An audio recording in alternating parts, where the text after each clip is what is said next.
astea ceva acum. Haide. Haide. Da, m-am luat.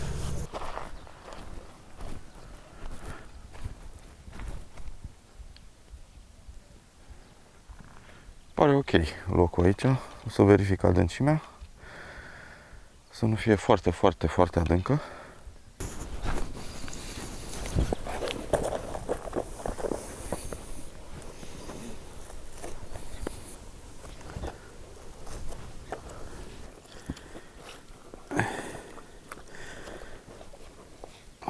Apa este foarte caldă. Las pâinea puțin să se moaie.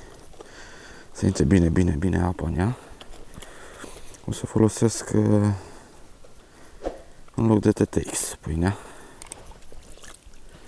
Și o să pun nadă peste ea, niște nadă de plătică. Am la mine și niște boabe de porumb cu arpacaș.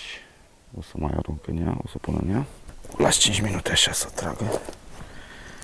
Să tragă bine apa.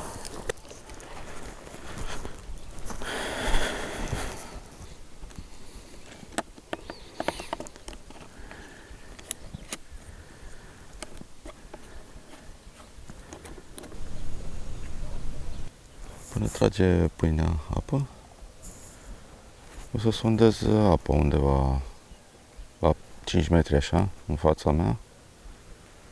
Exact unde e capul stufului, aș vrea să pescuiesc.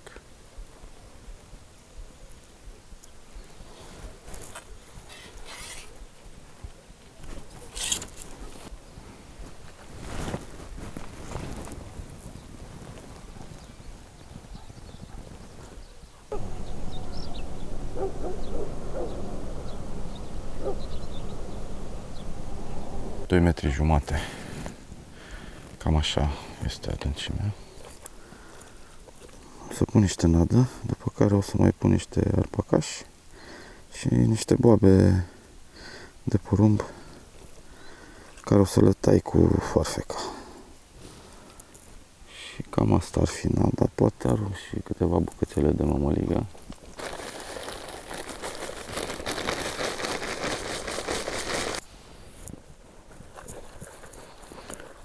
S-a făcut un terci. Dar chiar așa vreau să fie. Să predomine pâinea mai mult. Nu nada în sine. O lăsăm și pe asta să tragă 5 minute. 10 și cred că e ok. Aia se mai întărește. Să fac câteva cubulețe de mămăligă.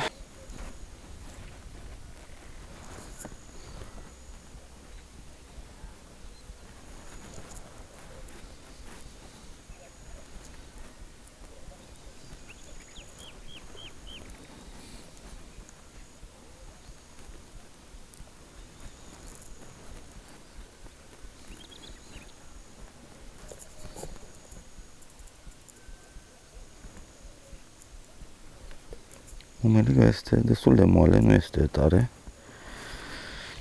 Am vrut să o las mai moale, cât să stea în cărlig. E bine să fie mămăliga, nu trebuie să exagerați, să o faceți foarte tare. Ea trebuie să cadă din cărlig, să stea doar cât să aruncați cât să ajungă pe fundul apei cu cărligul în ea. Dacă ridicați pățul și mămăliga încă este în cărlig, nu este bine. Înseamnă că este prea tare și nu o să o ia peștele.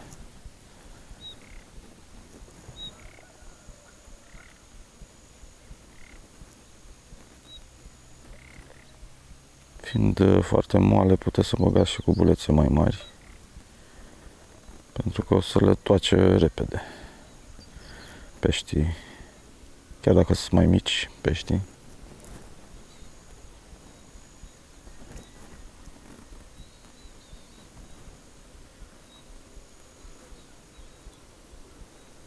Cam asta ar fi cubulețele.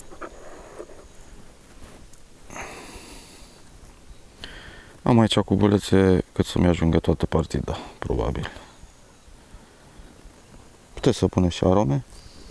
Și în cărlic se bagă în felul următor. Adică așa o bag eu. Introduc un pic. Cam atât. Așa o să rămână. O să cadă, o să fie cumva pe fundul apei, așa. Așa cumva. Cărligul o să fie jos și ea...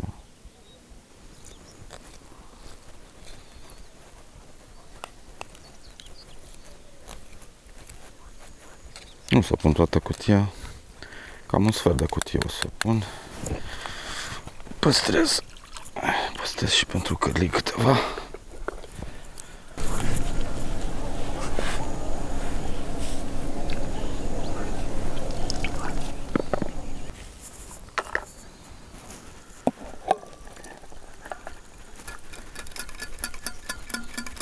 Arpacașul l-am pus de aseară, am pus apă fiartă peste el în termos și cam asta e rezultatul acum. E destul de fiert.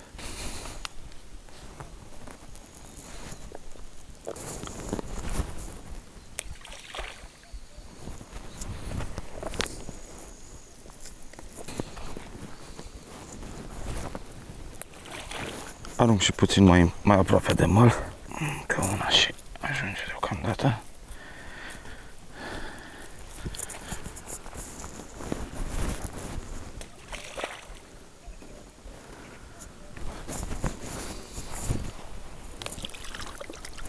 Și nu am altceva de făcut decât să aștept să văd dacă peștele mănâncă.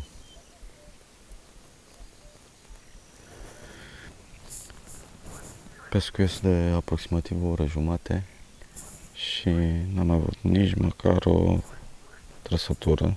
Am încercat și la arpacaș și la boabă de porumb, dar în special la mămăligă m-aș fi așteptat. O să încerc și la pâine acum. O bucățică.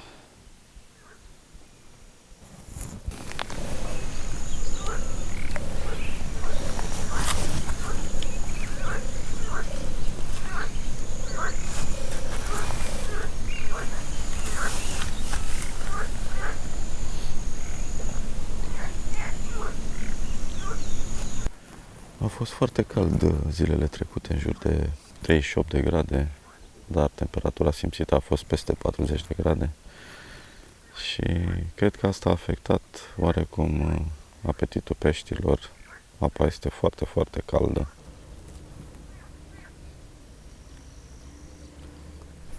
A ridicat-o acum, a ridicat. L-a arătat. Deci, tot la pâine am avut prima trăsătură, dar m-am grăbit, mai bag o dată. M-am grăbit, cred că era caras, cu siguranță era caras.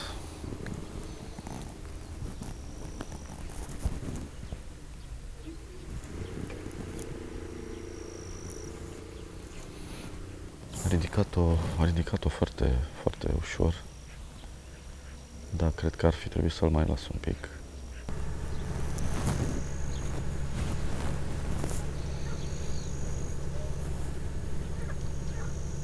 Este ceva acum. Haide.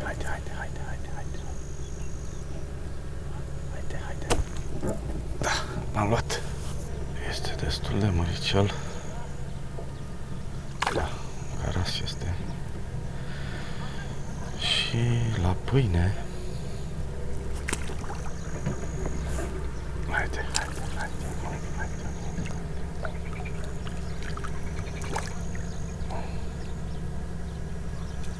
Este un caras frumos. În sfârșit, după aproximativ 2 ore, a venit și primul caras.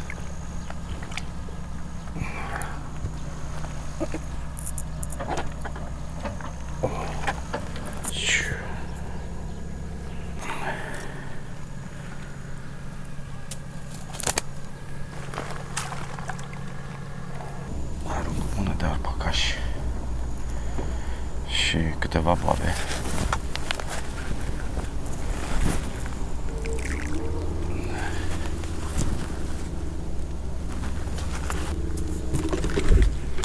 Cam 10 boabe așa.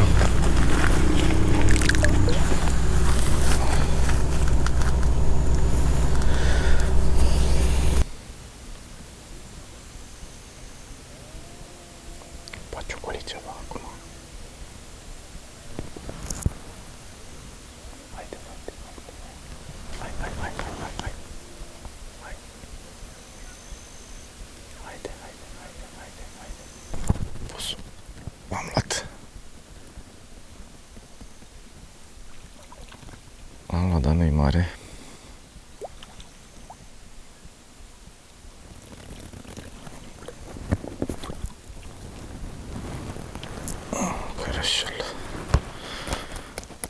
L-am prins la mămăligă.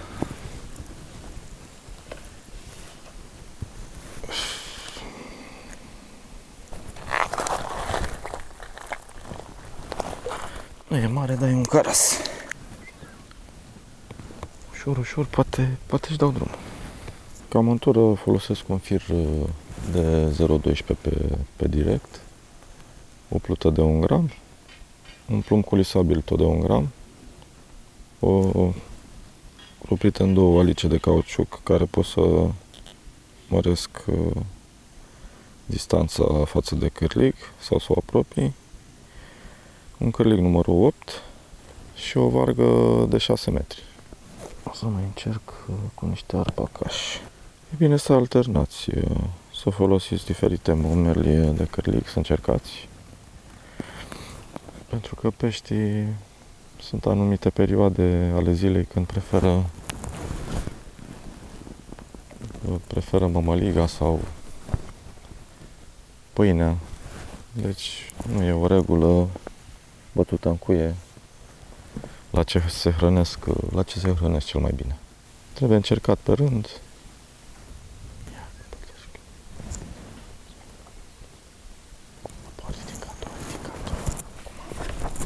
L-am luat. Și asta a fost la arpacaș. Deci de-aia vă ziceam că e bine să alternați, că niciodată nu se știe. Nu e mare nici asta.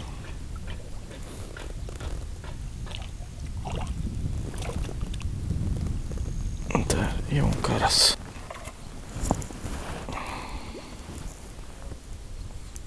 Un caras la palmă. Am prins la pâine, la mămăligă și la arpacaș. Poate preferă acum pe căldură mai mult arpacașul. Bag 3 boabe, câte în cap pe cârlig.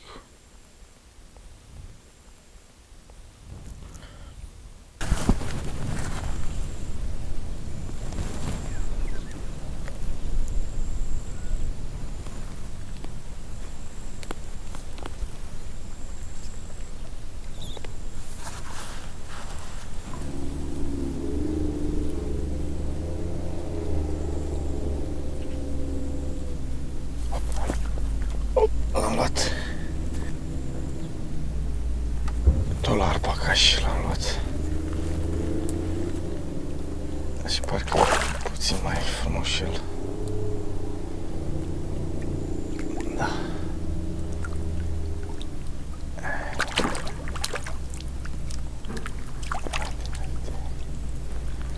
Haide ușor.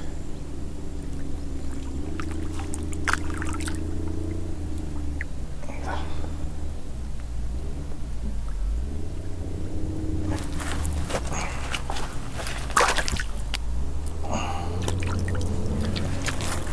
Am la 600 de grame. Deci tot la arpacaș.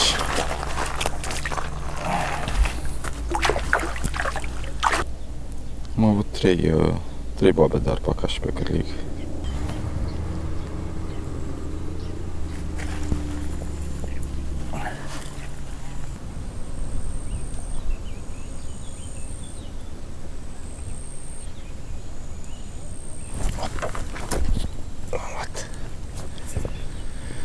S-o luat.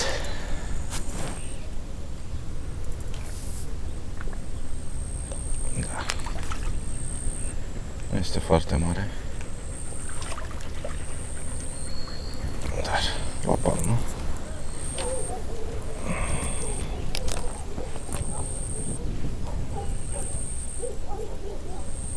Caras la palmă.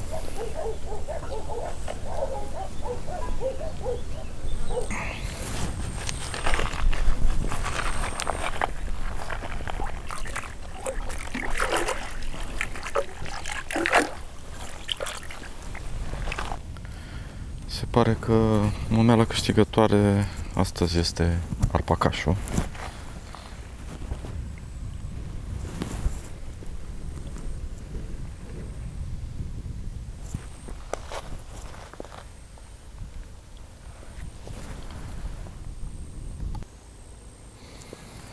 Din păcate o să trebuiască să strâng și să mă îndrept spre casă pentru că se apropie o furtună exact din față. Cel mai bine astăzi a mers arpacașul.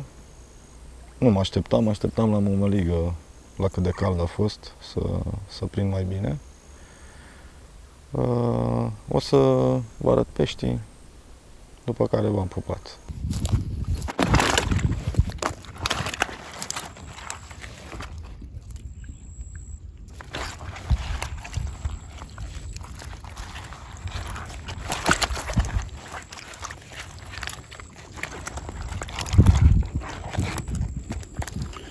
Pentru saramură, eu zic că-ți dea jos.